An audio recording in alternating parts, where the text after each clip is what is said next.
আসসালামু আলাইকুম। ক্লাস 6-এর সুপ্রিয় শিক্ষার্থীবৃন্দ, লার্নিং উইথ এ প্রিয়ার আজকের আয়োজনে তোমাদেরকে স্বাগত জানাচ্ছি। আমরা আজকে আলোচনা করব তোমাদের ইউনিট 12-এর লেসন 12.8 থেকে, এবং তোমাদের পেজ নং হচ্ছে 93। আমি প্রথমে ইনস্ট্রাকশনটা একটু পড়ে শোনাচ্ছি। Read the sentences below. Below মানে হচ্ছে নিচের, আর সেন্টেন্সেস মানে হচ্ছে বাক্যগুলো, অর্থাৎ নিচের বাক্যগুলো পড়ো। And compare the present, fast and future among yourself. Compare মানে হচ্ছে তুলনা করা, প্রেজেন্ট মানে হচ্ছে বর্তমান, ফাস্ট মানে হচ্ছে অতীত, আর ফিউচার মানে হচ্ছে ভবিষ্যৎ। এবং কি করবে, নিজেদের মধ্যে এই যে বাক্যগুলো রয়েছে এগুলির অতীত, বর্তমান এবং ভবিষ্যৎকাল অনুযায়ী তুলনা করবে। দেন ঠিক দ্য কারেক্ট ভার্ব ফর্মস। তারপর কি করবে, যে শুদ্ধ ভার্বটা তার উপরে টিক চিহ্ন বসাবে। অর্থাৎ নিচে যে লাইনগুলো দেওয়া আছে এই লাইনগুলো হচ্ছে তোমরা খুব ভালোভাবে পড়বে।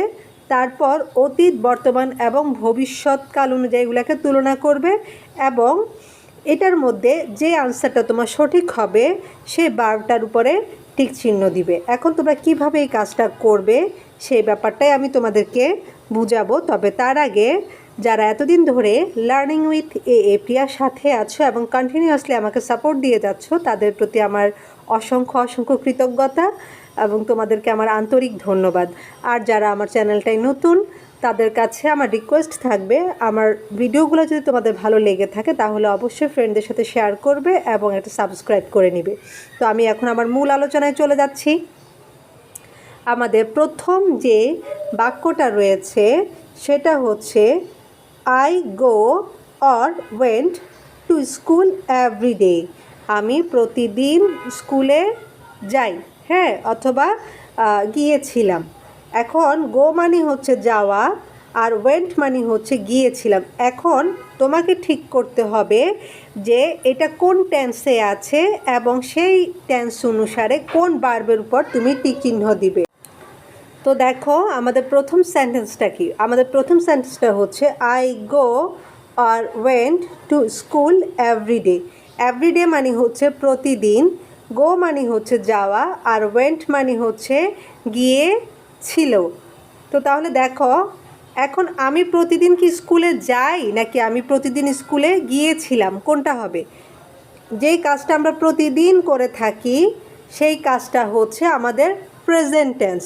আমরা কিন্তু টেন্স সম্পর্কে আমাদের আগের টপিকগুলোতে আলোচনা করেছিলাম। যারা হচ্ছে টেন্স সম্পর্কে খুব একটা ভালো ধারণা পাওনি তারা চাইলে আমার আগের ভিডিওগুলো দেখতে পারো। হ্যাঁ, তোমাদের 12.5, 12.7-এ আমি টেন্স নিয়ে একটু মোটামুটি আলোচনা করেছিলাম। হ্যাঁ, তোমরা এই তিনটা টপিক একটু দেখতে পারো, 12.4, 5 এবং হচ্ছে 7।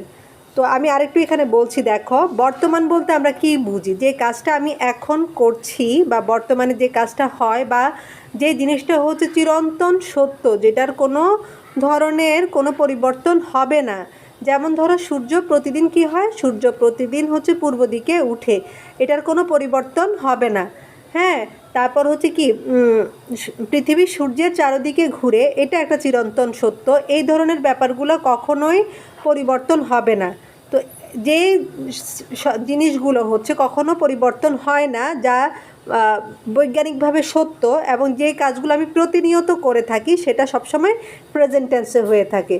তো সুতরাং আমার এখানে আনসারটা হবে হচ্ছে গো। তো এই যে এভরিডে শব্দটার জন্যই হচ্ছে আমরা গো বসিয়েছি। আর আমি কিন্তু বলেছিলাম যে every day, regularly, usually, normally, generally এই শব্দগুলো যদি কোনো সেন্টেন্সের মধ্যে থেকে থাকে সেটা অবশ্যই হচ্ছে প্রেজেন্ট টেন্স। এই শব্দগুলোকে বলা হয় হচ্ছে প্রেজেন্ট টেন্সের নির্দেশক বা ইন্ডিকেটর। অর্থাৎ এই every day, regularly, generally, usually, normally, always এই কথাগুলি যখনই তুমি শুনবে তাহলে তুমি বুঝতে পারবে যে এটা হচ্ছে প্রেজেন্ট টেন্স। ঠিক আছে, এরপর দেখো, তাহলে দেখো আমার প্রথম প্রশ্নের উত্তর কি। প্রথম প্রশ্নের উত্তরটা হচ্ছে গো, তাহলে তোমরা টিক চিহ্ন দিবে হচ্ছে গো এর উপর। এরপর দেখো 2 নম্বরে বলেছে the sun rises or rose in the east. হ্যাঁ, সূর্য হচ্ছে কি পূর্ব দিকে উদিত হয়। তো এখন এটা হচ্ছে একটা চিরন্তন সত্য, এই সত্য কখনো বিকৃত হবে না। এটা সব সময় যতদিন পৃথিবী আছে ততদিন সূর্য পূর্ব দিকে উঠবে, এটাই সত্য। তাহলে আমরা বলেছিলাম চিরন্তন যে সত্যগুলো রয়েছে, যে সত্যের কখনো মৃত্যু নেই, যে সত্য সবসময় অবিকৃত থাকবে, সেই সেন্টেন্সগুলো সবসময় হচ্ছে প্রেজেন্ট টেন্সে হবে। হ্যাঁ, এটাকে আরেকটু স্পেসিফিক্যালি যদি বলি তাহলে সেটা প্রেজেন্ট ইনডিফিনিট টেন্সে হয়। তো তার মানে দেখো এটা একটা চিরন্তন সত্য বাক্য, তো সেজন্য আমি আনসারটা লিখব হচ্ছে রাইজেসের উপর। ঠিক আছে, the sun rises in the east, সূর্য পূর্ব দিকে উদিত হয়। আর রোজ মানে হচ্ছে উদিত হয়েছিল, রাইজের ফার্স্ট টেন্স হচ্ছে রোজ। হ্যাঁ, এরপর দেখো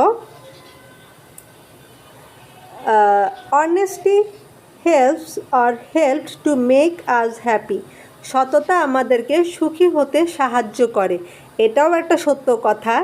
তো এটা যেহেতু একটা সত্য কথা সেহেতু এটাও কোন টেন্স, এটাও হচ্ছে তোমার প্রেজেন্ট টেন্স। ঠিক আছে, এটাও প্রেজেন্ট টেন্স, তো সেজন্য এটার আনসারটা হবে হচ্ছে হেল্পস।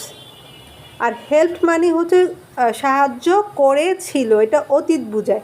একটা জিনিস তোমরা একটু খেয়াল করো, নর্মালি ফার্স্ট টেন্সের যে বার্বগুলো রয়েছে ওই বার্বগুলোর সাথে বেশিরভাগ ক্ষেত্রে ডি বা ইডি যুক্ত হয়, এবং প্রেজেন্ট টেন্সে যেগুলো রয়েছে সেগুলি যদি থার্ড পারসন সিঙ্গুলার নাম্বার হয় তাহলে অ্যাস বা ইএস যুক্ত থাকে। তাহলে আশা করছি যে প্রথম তিনটা বাক্য তোমরা বুঝতে পেরেছো। আমি চাইলে শুধুমাত্র তোমাদেরকে সঠিক উত্তরটা বলে দিতে পারতাম যে 1 নম্বরের উত্তর হচ্ছে গো, 2 নম্বরের উত্তর হচ্ছে রাইজেস, 3 নম্বরের উত্তর হচ্ছে হেল্পস, কিন্তু তাতে আসলে তোমাদের আনসারটা লেখা হতো ঠিকই, কিন্তু তোমাদের আসলে শেখা হতো না। তো তোমরা একটু মনোযোগ দিয়ে ভিডিওটা দেখো, তাহলে তোমাদের টেন্সের যে ব্যাপারটা সেটা আরও বেশি ক্লিয়ার হয়ে যাবে, এবং পরবর্তীতেও আশা করছি কোনো ধরনের সমস্যা হবে না। আচ্ছা, এখন দেখো আমি 4 নম্বরে যাচ্ছি। 4 নম্বরে কি বলেছে? 4 নম্বরে বলেছে I will take or took a walk tomorrow. দেখো, টুমোরো মানে হচ্ছে আগামীকাল, অর্থাৎ আমি আগামীকালে হাঁটতে যাব। এখন আগামীকাল যেটা হবে সেটা অবশ্য আমাদের ভবিষ্যৎ, এবং ইংরেজিতে সেটা হচ্ছে ফিউচার টেন্স, অর্থাৎ যে কাজগুলা আমাদের ভবিষ্যতে হয়ে থাকে সেগুলাকে আমরা বলি হচ্ছে ফিউচার টেন্স।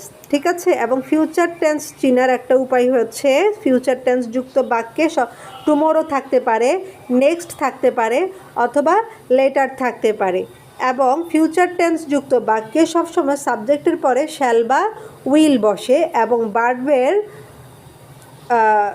বি1 হয় বা বি1 হয়, অথবা ভার্বের মূল ফর্মটা বসে। ঠিক আছে, তো ফিউচার টেন্সের গঠনটা আমি আরেকবার বলছি। সাবজেক্টের পর শ্যাল বা উইল বসে, তারপর হচ্ছে বি1 অথবা মূল ভার্ব যেটাকে আমরা বলি সেটা বসে। তাহলে দেখো, এটা যেহেতু একটা ফিউচার টেন্স, যেহেতু এখানে আমাদের টুমোরো শব্দটা রয়েছে তাই এটা একটা ফিউচার টেন্স, এবং এখানে আমরা উইল দেখতে পাচ্ছি, এবং উইলের পর সবসময় বি1 হয়, শ্যাল বা উইলের পরে সবসময় বি1 হয়। সুতরাং আমাদের আনসারটা হবে টেক। টুক হচ্ছে ফার্স্ট টেন্স। ঠিক আছে, টুক মানে হচ্ছে নিয়েছিল, আর টেক মানে হচ্ছে নেওয়া। তাহলে আনসারটা হবে টেক। তাহলে পুরো সেন্টেন্সটা হবে I will take a walk tomorrow, আমি আগামীকাল হাঁটতে যাব। এরপর দেখো 5 নম্বরে কি রয়েছে। 5 নম্বরে রয়েছে he helped or helps a beggar yesterday. দেখো, ইয়েস্টারডে মানে হচ্ছে গতকাল।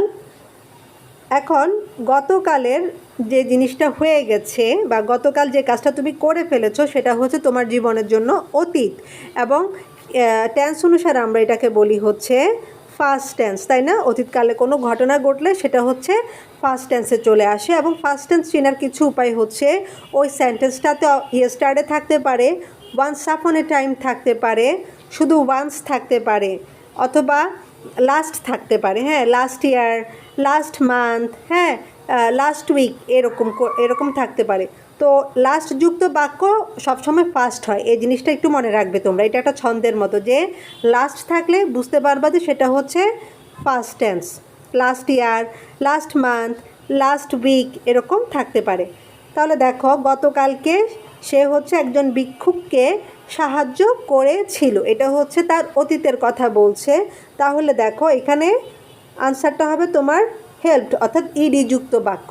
হেল্প হচ্ছে তোমার বি1 অর্থাৎ প্রেজেন্ট টেন্স এবং এটার ফার্স্ট টেন্স হচ্ছে হেল্পড। এখন এই যে এই জিনিসটা প্রেজেন্ট টেন্সে বা এই ফর্মটা বা এই ওয়ার্ডটা হচ্ছে ফার্স্ট টেন্সে, এই জিনিসটা তোমরা জানবা কীভাবে? এটা জানার জন্য তোমাদেরকে একটু পিছনে যেতে হবে। সেটা হচ্ছে তোমাদের 95 পেজ দেখো, সবাই একটু বইয়ের 95 পেজটা দেখো। এইখানে তোমাদেরকে কিছু ভার্ব দিয়ে দিয়েছে এবং এই ভার্বের ফার্স্ট ফর্ম কি, প্রেজেন্ট ফর্ম কি, তারপরে হচ্ছে ফার্স্ট পার্টিসিপলে কি, সেটা কিন্তু এখানে লিখে দিয়েছে। দেখো এই যে অ্যাগ্রি, অ্যাগ্রি হচ্ছে প্রেজেন্ট টেন্স, অ্যাগ্রি এর ফার্স্ট টেন্স হচ্ছে অ্যাগ্রিড। তারপর বিকাম হচ্ছে ফার্স্ট টেন্স, এটা বিকাম হচ্ছে প্রেজেন্ট টেন্স, এটা ফার্স্ট টেন্স হচ্ছে became.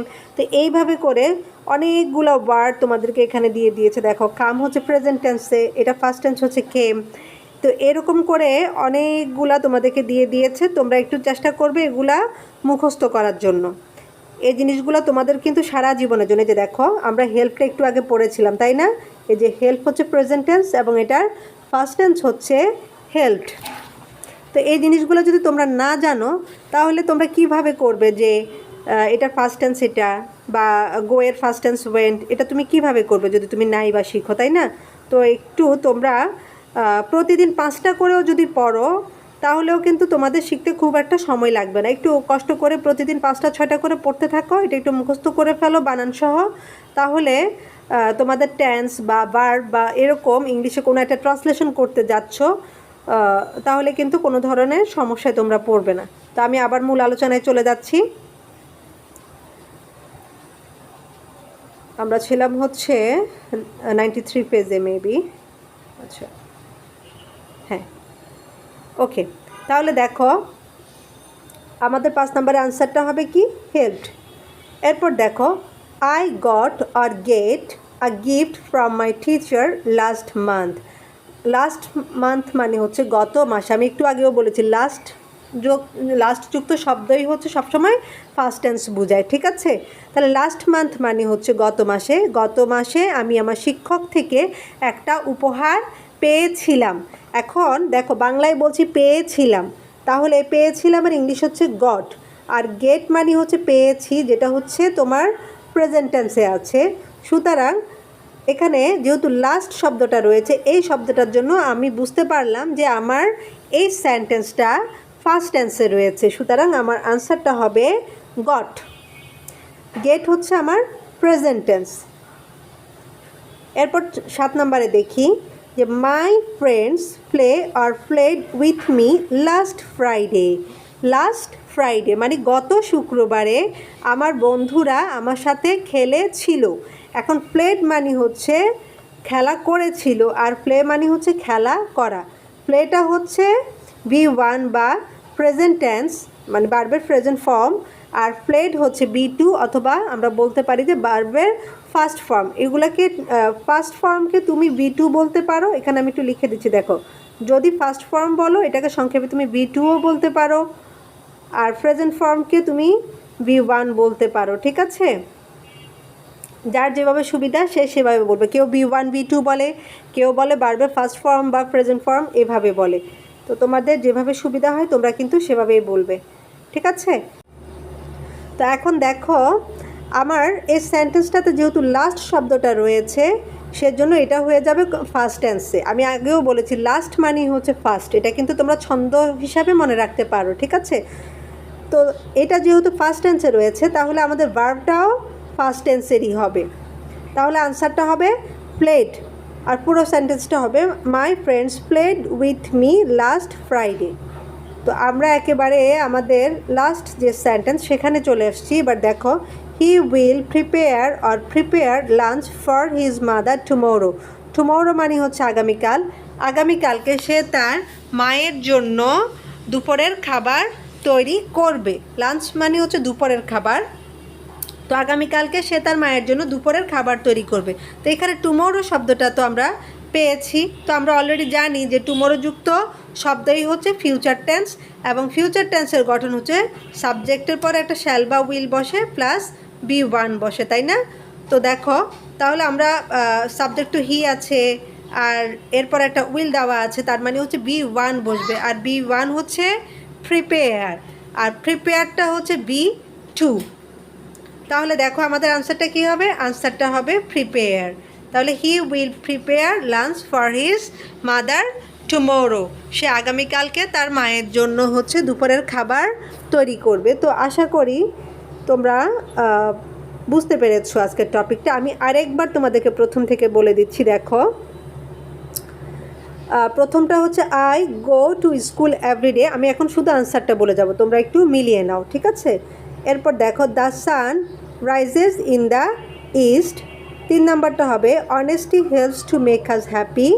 4 number I will take a walk tomorrow. 5 number he helped a beggar yesterday.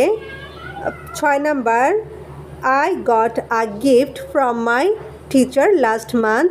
7 নম্বরে রয়েছে my friends played with me last Friday. আর 8 নম্বর হচ্ছে he will prepare lunch for his mother tomorrow. এভাবে করে তোমরা তোমাদের আনসারটা সাজাবে। আমি ভিডিওটা এখানে শেষ করছি। ইনশাল্লাহ খুব শীঘ্রই হাজির হব নতুন কোনো ভিডিও নিয়ে। সে পর্যন্ত তোমরা প্রত্যেকে ভালো থাকো, সুস্থ থাকো এবং লার্নিং উইথ এ প্রিয়ার সাথেই থাকো। আল্লাহ হাফেজ।